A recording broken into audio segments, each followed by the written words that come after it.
Hey everyone, welcome to Mr. Ernest working out the practice problems video.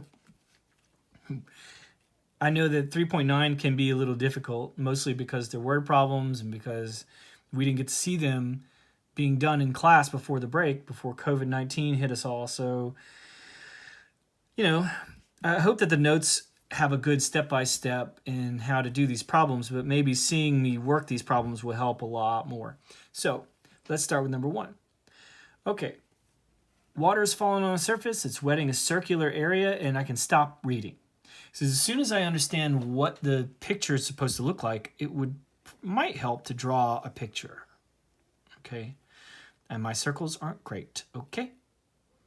And I'm going to draw a circle because it's a circular area. And I'm going to draw a radius because it's talking about radius later in the problem. I read a little more. Okay, so that's a pick. Next thing we want to do is we want to label the numbers they gave us. So they first gave us 3 millimeters squared per second.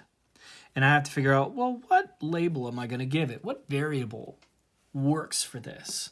It could be any variable you want, but we want to choose a variable that will help us later on when we get to the equation and the derivative. So I'm going to call this what it's supposed to be called. Now this is an area because of this exponent. That means area. But it's per second, so it's the derivative of area with respect to time. That's how I'm supposed to label anything that is something per second or something per hour or something per minute or whatever. Should be a derivative, like an implicit derivative. You remember them? dx, dy dx, dA dt. We're just changing the letters. It's the derivative of area with respect to time. Now the next number they gave us is 187 millimeters. And if you read around it, it says when the radius is this. So this is what I'll call this r. All right, and those are the two numbers they gave us, and we're all done with those labels. Now the next thing we want to do is label what it is that we're looking for. Now this says how fast is the radius expanding? How fast means a rate. And a rate we know is derivative. So when we're looking for this, we're looking for dr dt because that's how fast the radius is changing. I put a little question mark because I don't know that answer. That's what I'm looking for. Put a little bubble like it's a thought. How fast means rate. Ooh. Here's the equation, all right? So this is usually the toughest part of the word problem is we're figuring out which equation we're supposed to use. Now the way I do that is I look at the letters that they give me and the letter that I'm looking for, the thing that I'm looking for. So it's dealing with area and radius, and if I remember from geometry, in a circle, area is equal to, what is it? It's pi r squared. Yeah, that old chestnut. That's the equation that we're going to be taking the derivative of with respect to time. Okay, so when we did implicit differentiation, we took the derivative of equations where if there was a y showing up, we would write dy dx. But if there was an x, nothing would change. And that's because it was with respect to x. Here, we're taking with respect to t, and there is no t in this equation. So every letter has to have d blank dt, like dA dt for this, and then dr dt for this. I'll show you. The derivative of any letter is just 1, but then we're going to put dA dt, and there you go. So the derivative of a is dA dt. Pi is a number like 3, so this is like saying 3r squared. And you would multiply down 2 times pi, and then you would subtract 1 from the exponent, and then you would put dr dt. That's taking the derivative of a equal to pi r squared implicitly with respect to time. So now all we got to do is plug in numbers. So dA dt is 3, so we're just going to replace that with 3. 2 pi is a number, so I'm going to leave that. R is replaced with 187. And dr dt I'm going to leave like it is because that's the thing that I'm looking for, huh? Hey, so this is like an equation, 3 equal to 2 pi 187 x. And if I want to solve for x, I would divide all that junk. Divide. And if you use your calculator to do that, your dr dt, these cancel, becomes a decimal, like 0.0, let me look, 0.0026 when you round it. And there you go. Now, if this was physics, I would be a big stickler about your units. You need to write millimeters per second. Yeah, but this is not physics, and I'm not being a stickler. We're going through some stuff right now. So that's number 1. Number 2 is a wheel, and it has a radius, and it's rolling, and so now I'm dealing with a circle. Again, I'm going to draw a little circle for picture. You may not need the picture at all for these, but you know, what you do need is to label the numbers they give you. So they give you radius is 2 meters, so I say r is 2m. And then they give you 19 radians per second. Now radians, hopefully you remember from trig, means angle, doesn't it? So angle is represented with theta, so I'm going to call this d theta dt. Now why is it a derivative? Because it divided by s. It's a rate. It's radians per second. All right. What's the next number they give me? Pi over 3 radians. So if you remember, pi over 3 radians is angle. So here we go. This is not a rate, though, because there's no per second, right? So this is me labeling all the numbers they gave me without even thinking about what the problem is telling me or trying to read the problem in English and going, what am I looking for? What is going on? So now I want to go to the question, and it says, how fast again? So we're looking for a rate. It says, how fast is a point on the rim of the wheel rising? So this point is rising, and it wants how fast? So it wants like a v. It wants a velocity. It wants a rate. So this point, and you could call this x maybe, you know, dx dt. But ultimately what I want you to understand is based on what they're asking for, it says how fast is a point on the rim of the wheel rising. We need a sort of position function when it comes to this, you know? And a position function in a circle can be thought of with a triangle, like so. So like there's an x and there's a y and there's an r.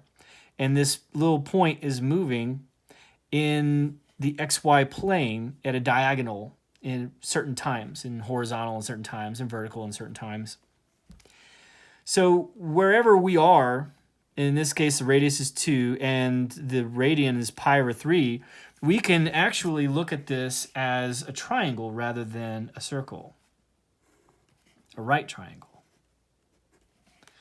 So the radian is pi over 3, and this point has an x and a y that goes with it, right? Its position is found using a point.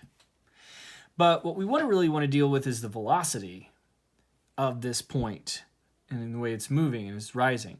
So when it says rising, how fast is a point on the rim of the wheel rising? They want this guy, the vertical of the point. Not the how fast is it moving. That would be a physics formula where we would say V is equal to R omega. I don't know if you remember that from physics, but this is angular velocity, this is radius, and this is the linear velocity of the point. But that's not really what they want. That would be so simple, right? Here's omega, here's the radius, multiply them together and you get 38. But that's not the answer, of course. What they want is how fast is it rising. So we need to find a y value for this when the radius is 2. It's always going to be 2. So we can use trig for this, right? If we know the opposite and hypotenuse, and so we're looking at the equation is, oh, I almost wrote tangent. It's sine of theta is equal to y over r. But you don't have to write r, you can write 2. Now here's the trick. when doing these related rates problem, if you have something that is always the same, no matter what, so in this case the radius is always the same, you can use a number in your equation rather than a letter. See here, area was changing as it was expanding, and the radius was changing as it was expanding, it was growing. Here, as it moves, the angle is changing, so we have to use theta. The y is going to change based on the angle, so we have to use y, but the radius never changes no matter where you are. So I use 2, because that's what it is. Okay, so now I have an equation, and I don't want to take the derivative of this. I could change it a little bit and make it look like 2 sine of theta equal to y. That'd be nicer. So times 2, right? That's how I did that. Pew. So this is the equation I'm going to take the derivative of with respect to time. Number in front of a trig, we know is 2, and then the trig value is cosine, the trig derivative. But remember, we need d theta dt here, right? And over here, y is dy dt. Any letter that's not t gets this when you take the derivative. And there you go. We've taken the derivative of our equation, and we're going to plug in some numbers. We got 2.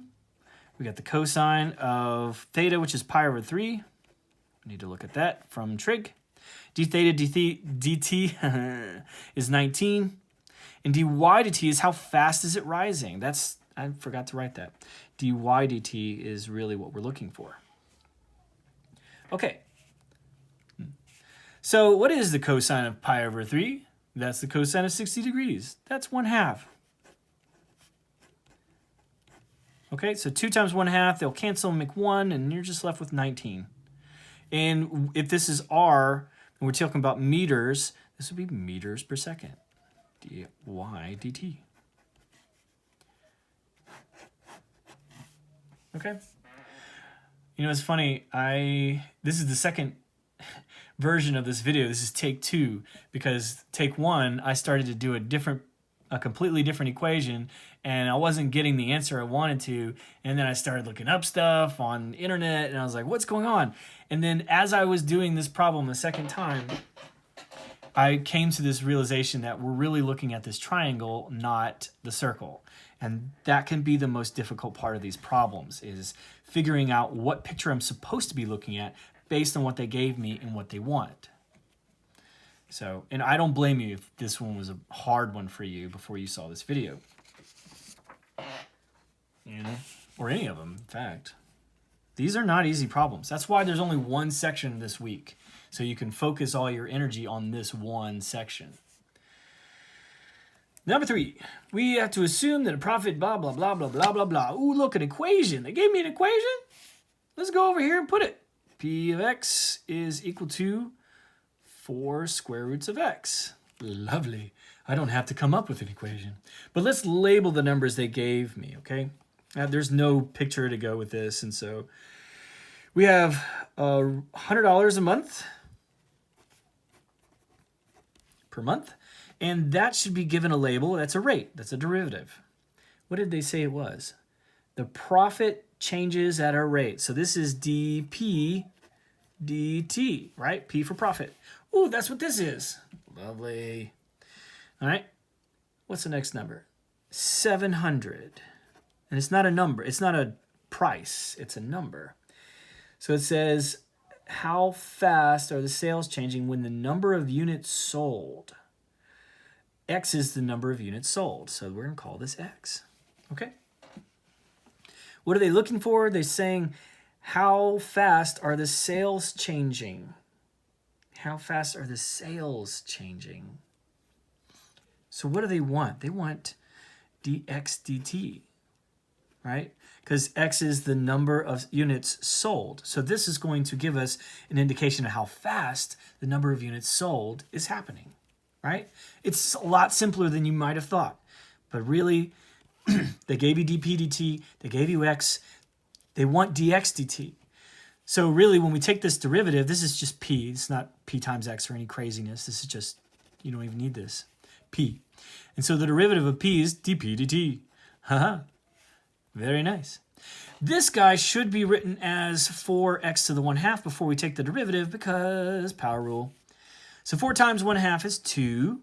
Subtract 1, we get negative 1/2. And then we have to add on a dx dt here. Okay? So, all right. So we got dx dt, we got x to the negative 1/2, we got dp dt, we're going to plug in some numbers. So dp dt is 100. And there's the 2.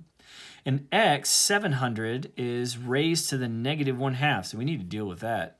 And then dx dt is the thing I'm looking for. All right, that's just replacing letters with numbers. Okay, so what is that negative 1/2 telling me to do?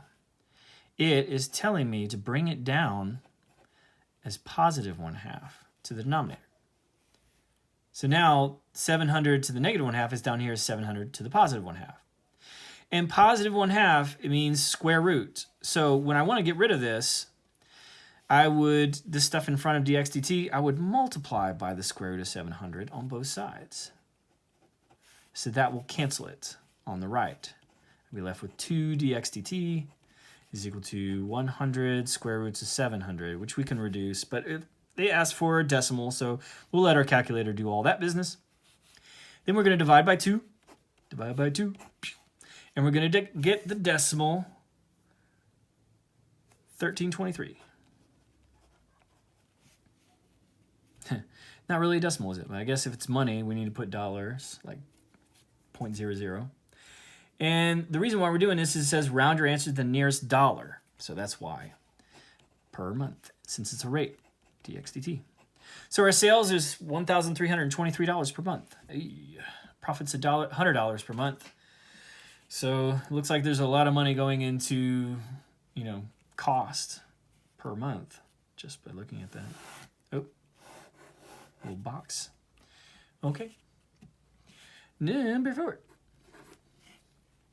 So like a lot of times when you look at a problem, you don't know that it's a nice little one like this one is. Even though, yeah, the derivative itself is a little iffy because it has 1/2, and you have to remember what negative 1/2 power means from algebra. The calculus isn't too bad, right?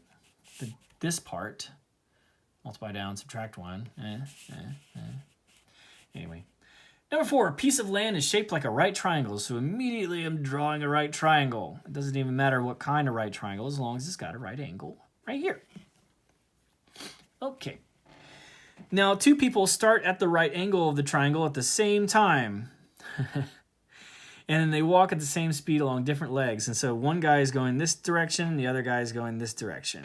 Or maybe it's 2 girls. I don't know. Whatever you like. They're people.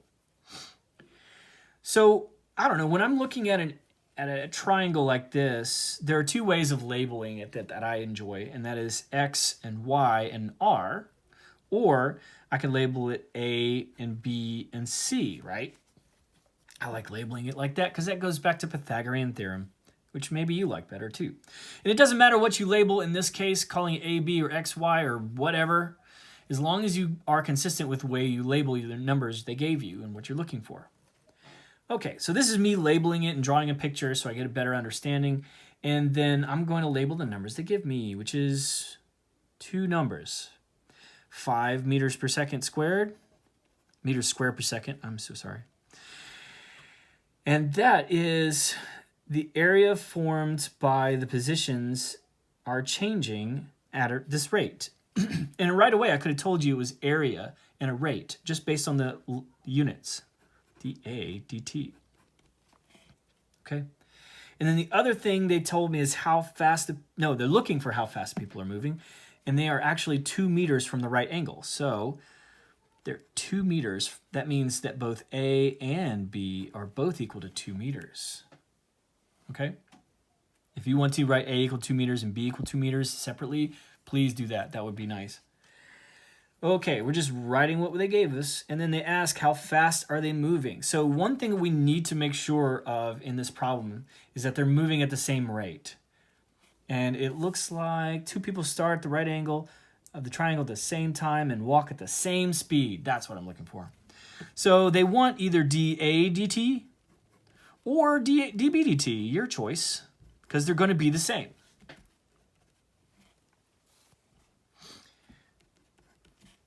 Okay. All right, so they gave us A and B. They didn't give us C, and so I don't think A squared plus B squared plus is equal to c squared is a good equation for this. Because even though they gave us a and b, we could find c, but when we take the derivative of this, we'll have dA dt, dB dt, and dC dt, and I don't know this rate, and they're not asking for that rate. So going through that process would be a lot of wasted effort. The actual equation I'm looking for has to do with this guy right here, the area of a triangle.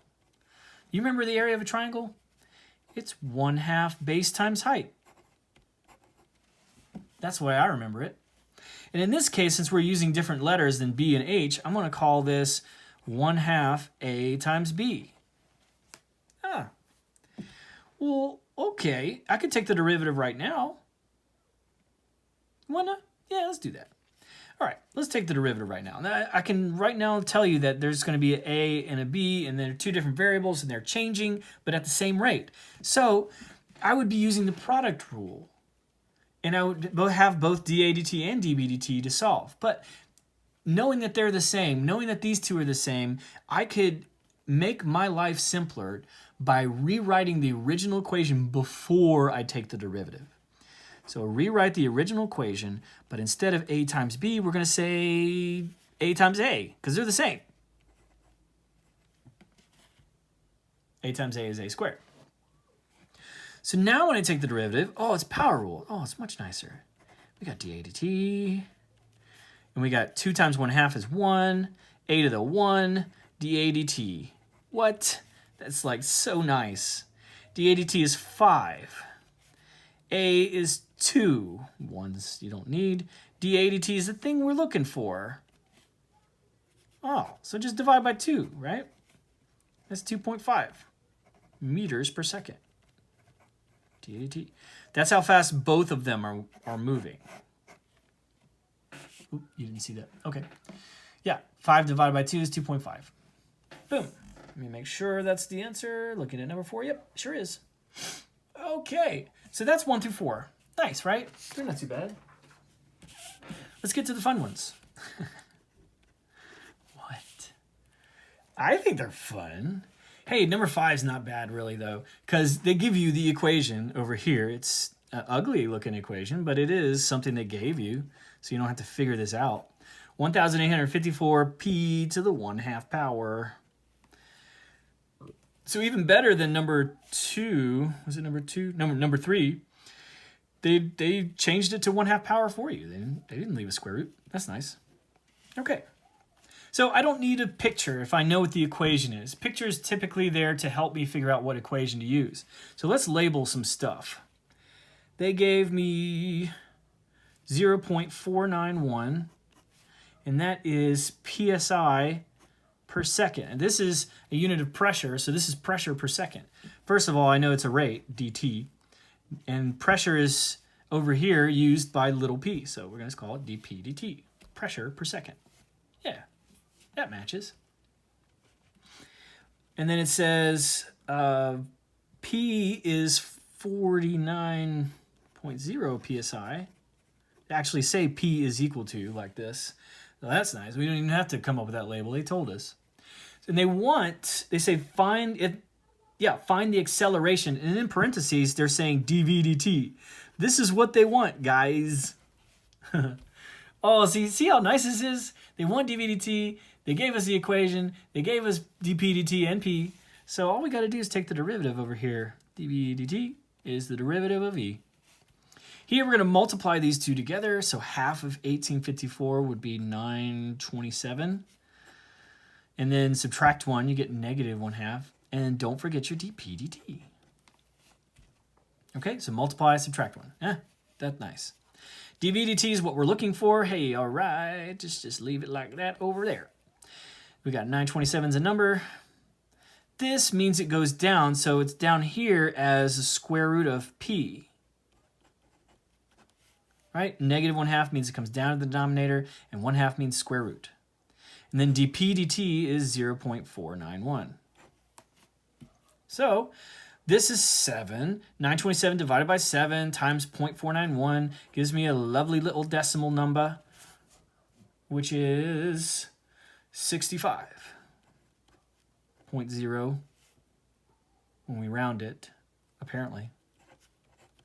And since it's acceleration, it's feet per second squared. For those of you who've taken physics, maybe you know this, that acceleration is always s squared in its units. Okay. And if you've not taken physics and you're like, what, physics? What? No, don't worry about it. Don't worry about these units. I'm just trying to help you a little bit.